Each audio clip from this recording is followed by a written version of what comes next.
د ظاهر خان په وخت کې ما عسکري کړې ده او اصل کې هم د خوږیاڼو پښتونه لوږې مت ساته په کار دی که نه دی غلامي او بوټ پاکي په دنیا حق دی که نه دی عاشقي دې کړې ده؟ عاشقي خو مې ډېره زبردست عاشقي کړې ده موږ د غفلت په خوب ویده یو ورونو څوک چې ویده یې هغه ته څه ښکارېږي د موږ وطن د سرو سپینو نه ډک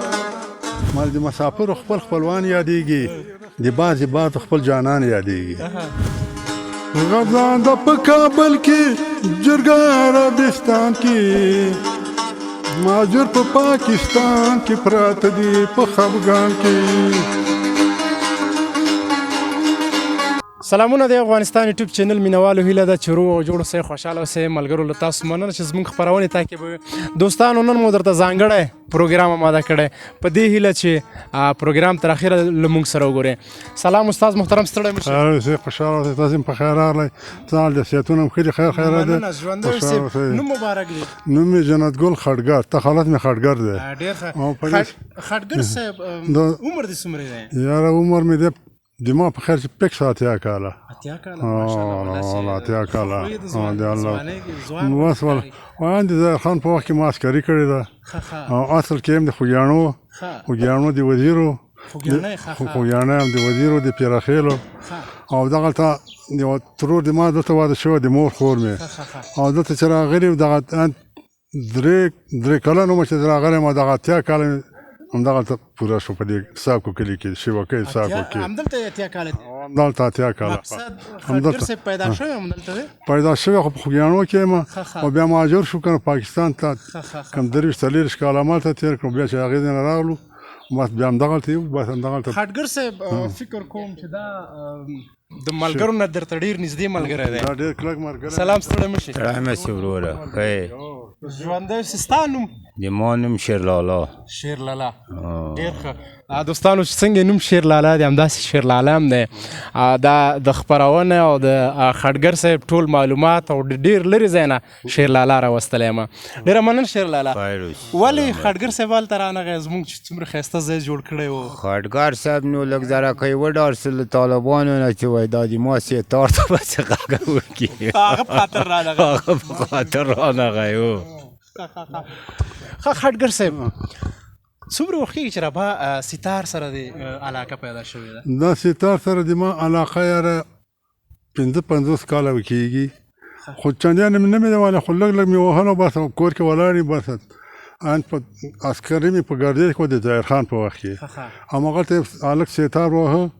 هماغه سره به کله کله کېناستم کله مې څه نه واخیستل همالته مې بیا ستار سره مینه پیدا شوه ستار مې څومره وخت کېږي چې اوس ستار نه دی غږولی یاره ډېر وخت کېږي بله دا 3-4 دا طالبان چې راغلي بیخي مې نه دی غږولی دا 9 میاشتې خټګر صاحب ګورو زه ستا د ګوتو او زه ګلکار یم په اصل کې ګلکار یم ځکه مې تخلص خټګر دی که نه ډېر دا خپل مسلک سره دی مطابق تخلص مې کېدی او که نه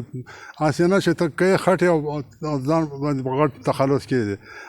ګلکار خټو کې مې ملاسم یو بس خټګر او ډېر خلک مې نوم هم نه پېژني همدا خټګر باندې مشهور شم خټګر او بس ډېر ښکلی تخلص دی ډېر ما هم یقین وکړه چې جنت ګل خټګر او دا ستار مې بیا پخپله جوړ کړی دی پخپله یې جوړ کړی پخپله مې جوړ کړی یم ګلکار ګوره دونه کمال مې کړی دی مقصد خټګر صاحب مکمل د کمالاتو نه دوستانو ډک دی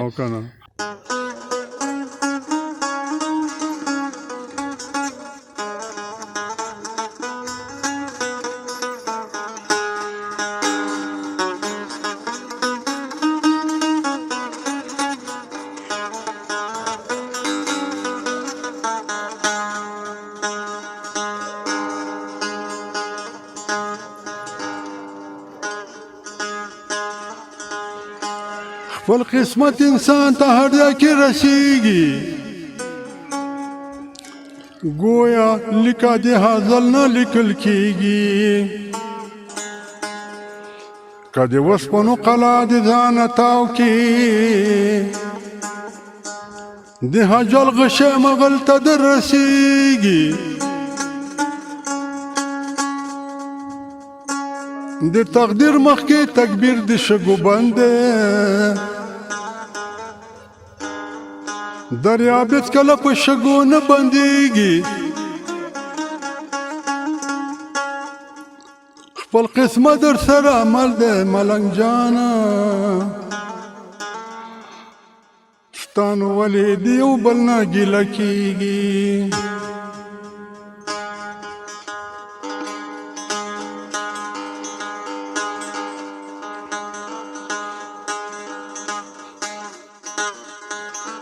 اے پښتونه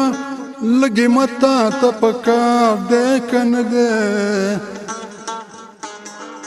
غلامي او بوټ پاکي په دنیا هر دی که نه دی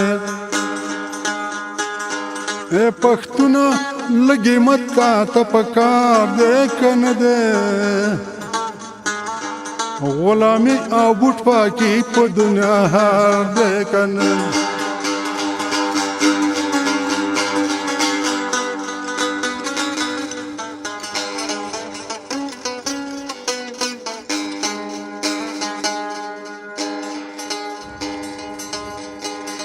اے پښتونه پښتنې مور زیږولې یې که نه یې د غیرت په زانګو کې زنګولې یې که نه یې دشمنانو ته په سپک نظر کتلې یې که نه یې له غیرته ته ښودلی مور پلار دی که نه دی اے پښتونه لږې متا ته پکار دی که نه دی غلامي او بوټ پاکي په دنیا حق دی که نه دی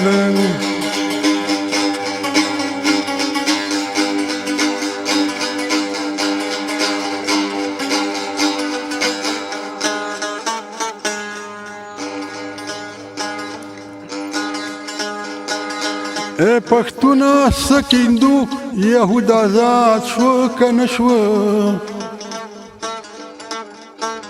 ستا حقوقو استقلال واړه برباد شو که نه شو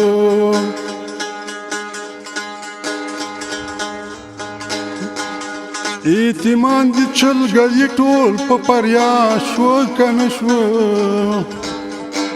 ستا په کور نن دی نفاق ګرد و غبار دی که نه دی اے پښتونه لږې متا ته پکار دی که نه دی غلامي او بوټ پاکي په دنیا هر دی که نه دی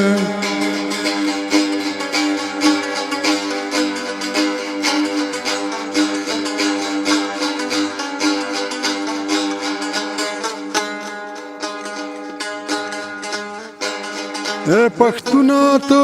50 میلیونه کورې که نه یې د خیبر بلوچستان پورې یو ورور یې که نه یې و چې راغونډ شي د تمام جهان د زور یې که نه یې ملنګ جان ملنګ له دې غمه بیمار دی که نه دی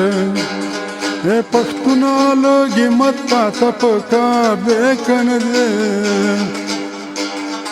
غلامي او بوټ پاکي په دنیا هر دی که نه دی کمال دی وکړه خړګر صاحب ډېر ښکلی شعر دی وویلو والا اواز هم خرابه شوې ده سپین ږیرې شو نو بس سړی چې سپین ږیری شیار ته باټۍ دی په شیار ته هغه شي ماشاءالله غږ کې دې هم کمال شته ګوتو کې دې هم کمال شته بدن هم سپین ږیری شي اواز هم کمزوری شي او پښې ماته ډېر زبردست درې پیسو هم دومره ګوډې نه خړګر صاحب د چا سندرې یا د چا شعرونه دې خوښېږي شعرونه خو د ملنګ جان خوښېږي د بل چا مې دومره نه خوښېږي او لږ لږ مې د ماما نور هم خوښېږي خو د ملنګ جان شعرونه مې ډېر خوښ دي رښتیا او بیا ښځینه سندرغاړو کې چا سندرې خوښېږي والا د ښځینو هېڅ دیوی مې نه خوښېږي دې دیوی مې ولاکه خوښېږي چې رښتیا خبره خو په ستاسو په دور کې تقریبا اتیا کلن وې موږ په دور کې د قمرګل ډېر دوران و قمرګل ډېر زبردست کومې سندرې درته یاده والا ډېرې سندرې والا را د یاد هم دي او ډېر مې خوښېدلې ټولې غزلې که نه خټګر صاحب یو زنانه بدلې نه وایي خټګر صاحب یو پوښتنه درنه وکړم بله که زما د عمر هم زما تا نه عمر کم دی تا زیات دی عاشقي دې کړې ده عاشقي خو مې ډېره زبردست عاشقي کړې ده څنګه شوه هغه عاشقي څنګه شوه کامیاب شو ناکامه شو ناکامه ولې ناکامه شو ولا ناکامه په دې شوه چې ما چې غوښتل مور نه مې وغوښتل هغه نجلۍ مور نه بیا مې خپله خاله ور ولېږله چې ما دپاره وغواړئ چې څه وایي دی هغه راته ویلې خوا په خوا کورونه هم وه شاه شهید کې بس مور یې ویله زه یې درکوم خو د پلار نه یې وغواړئ زه ډېر ښایسته وم په الکتروب کې ډېر شیک وګرځېدلم هم ان د ظاهرشاه وخت و ښه عیاشیګانې هم ډېرې وې عشقونه هم ډېر وه ازادي وه ډېره بیا ما له پلار ته خو موږ نه شو ویلی پلار یې ډېر غټ سړی و ولا هغه ته مو نه ویلې بیا بل ځای کې ورکړ 2 کاله بعد بیا بل ځای کې ورکړو چې واده و په هغه ورځ څنګه در باندې ولا هغه ورځ در باندې تېره شوه لکه تنور لکه تناره کې ولا لکه تناره کې چې سړی ورته یې او په شي کې ټومبلې تناره په سر یې د هغو کسې خټګر صاحب یو پوښتنه درنه وکړم مینه دواړه طرفه وه که صرف ستا طرف ولا دواړه طرف ته وه بیا ولې دا ناکامه شوله ولا ناکامه نو خو پلار نه غوښتل پکار و که نه نو پلار ته چې ونه وي نو مور خو دونه چېره کېږي هغسې چېره نه کېدل ډېر غټ اول جار شمنا مې د پاکلانه دویم جار شم محمد رسول الله نه دریم راوړی په قرآن مې د ایمان زن کدن کې امان غواړم له شیطانه څلور یاران باندې ګران دي مالو سر می شل دوی ځینې قربان پنځم څومره شي تیر شوي دي دنیا کې په دا هر یو پیغمبر لرم ایمان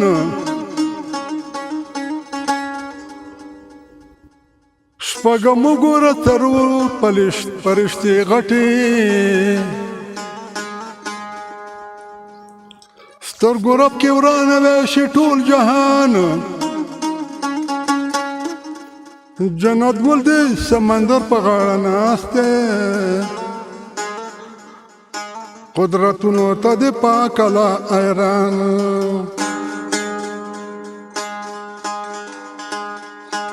زموږ وطن د سرو سپینو نه ډک دا په ظاهره کې سپېره ښکارېږي موږ د غفلت په خوب ویده یو ورونو څوک چې ویده یې هغه ته څه ښکارېږي زموږ وطن د سرو سپینو نه ډک دا په ظاهره کې سپېره ښکارېږي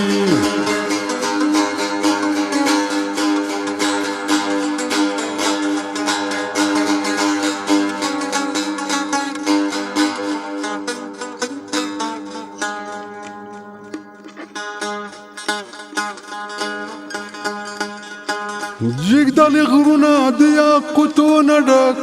د پنجشیر غرونه زمرودو نه ډک جګدلې غرونه د یاقوتو نه ډک د پنجشیر غرونه زمرودو نه ډک ما ته دا خړ غرونه ټول سره ښکارېږي څوک چې ویده یې هغه ته څه ښکارېږي زموږ وطن د سرو سپینو نه ډک دا په ظاهره کې سپېره ښکارېږي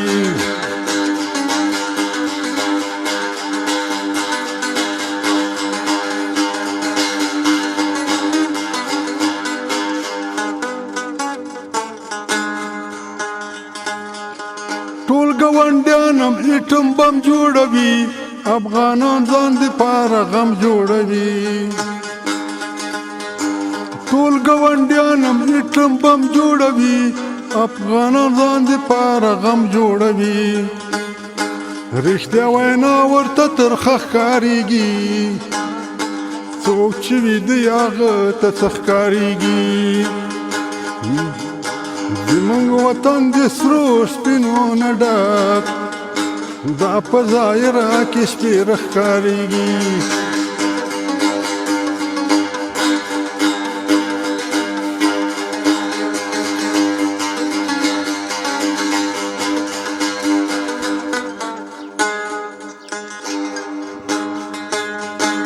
تیلو ګاز باړه لرو خپل وطن کې موږ مسافر اوسېږو بل وطن کې تیلو ګاز باړه لرو خپل وطن کې موږ مسافر اوسېږو بل وطن کې خټګره ټول ماته کاڼه ښکارېږي څوک چې ویده هغه ته څه ښکارېږي زموږ وطن د سرو سپینو نه ډک دا په ظاهره کې سپېره ښکارېږي زموږ وطن د سرو سپینو نه ډک دا په ظاهره کې سپېره ښکاري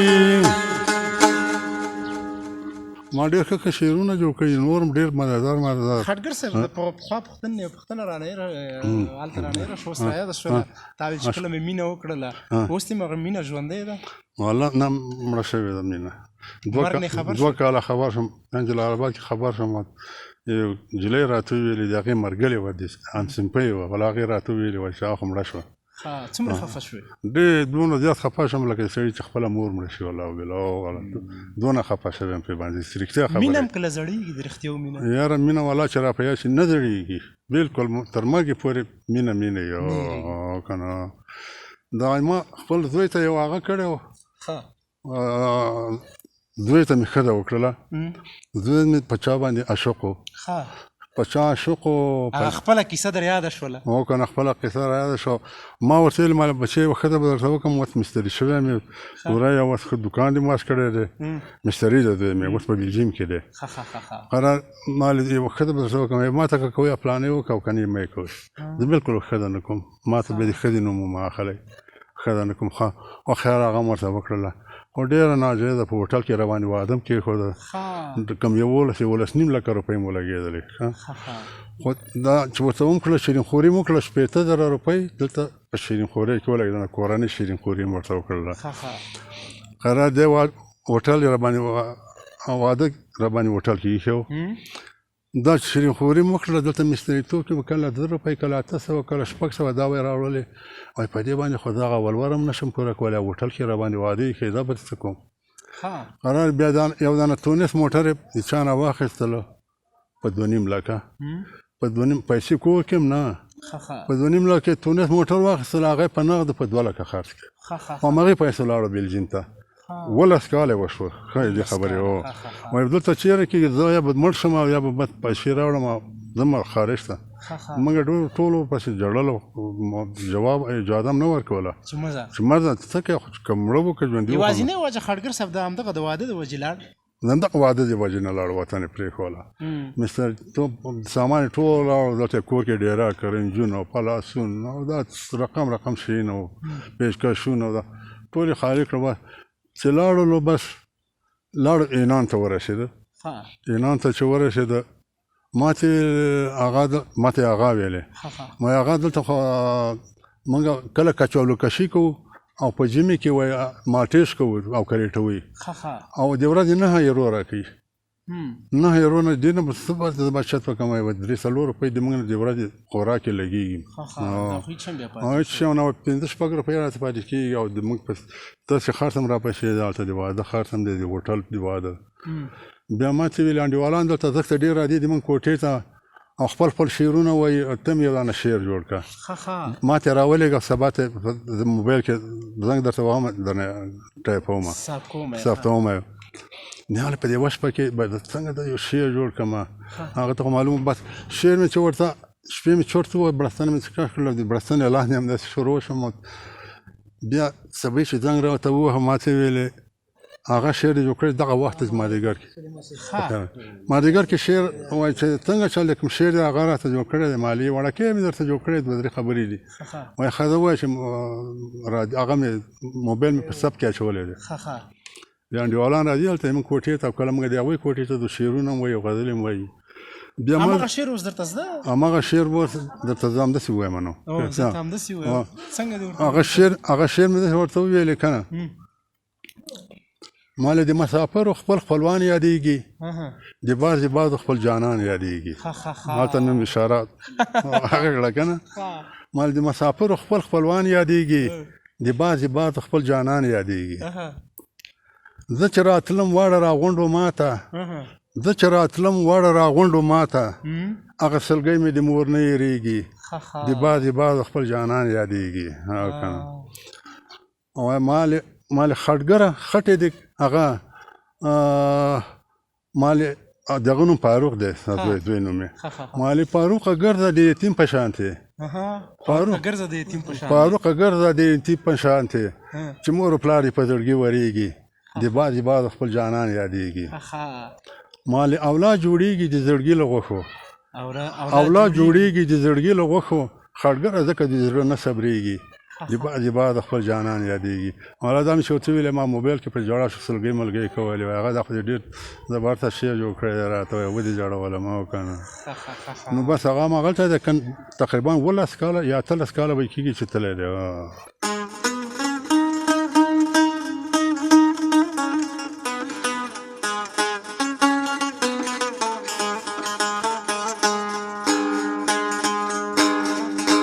غزا د په کابل کې جرګه عربستان کې ماجر په پاکستان کې پراته دي په خفګان کې غزا د په کابل کې جرګه عربستان کې ماجر په پاکستان کې پراته دي په خفګان کې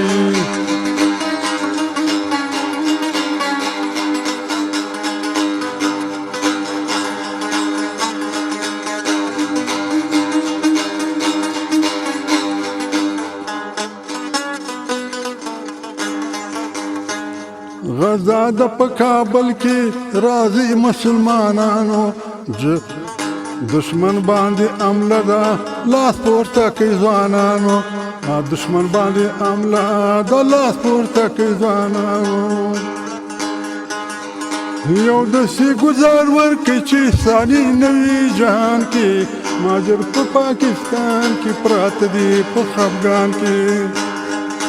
غزا د په کابل کې جرګه عربستان کې ماجر په پاکستان کې پراته دي په خفګان کې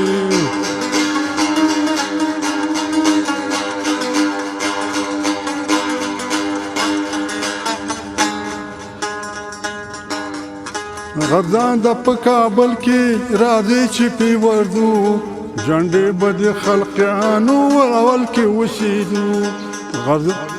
جنډې به د خلقیانو اول کې وسیدو روسان درنه خلاص نشي بخارا تاجکستان کې ماجر په پاکستان کې پراته دي په خفګان کې غزا د په کابل کې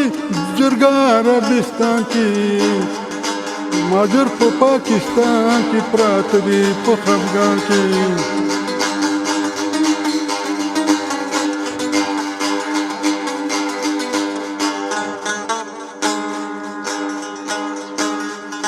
غزا د په کابل کې ورځي په غرو په سما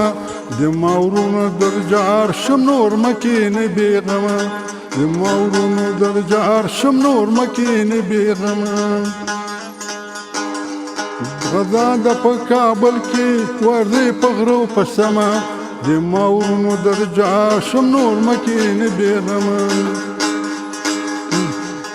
اسلام را وچت شوی په څلور پنځه جهان کې ماجر په پاکستان کې پراته دي په خفګان کې غزا د په کابل کې جرګه عربستان کې ماجر په پاکستان کې پراته دي په خفګان کې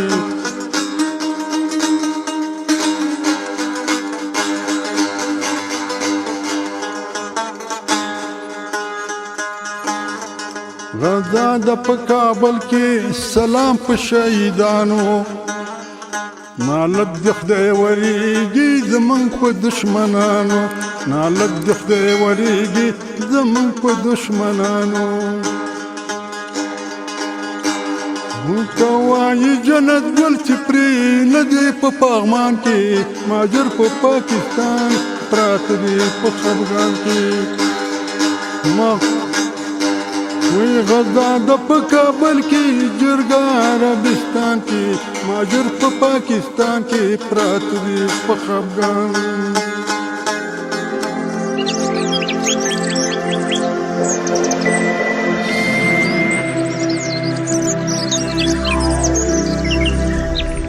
د لا نورو ښکلو ویډیوګانو لپاره زموږ یوټیوب چینل سبسکرایب کړئ.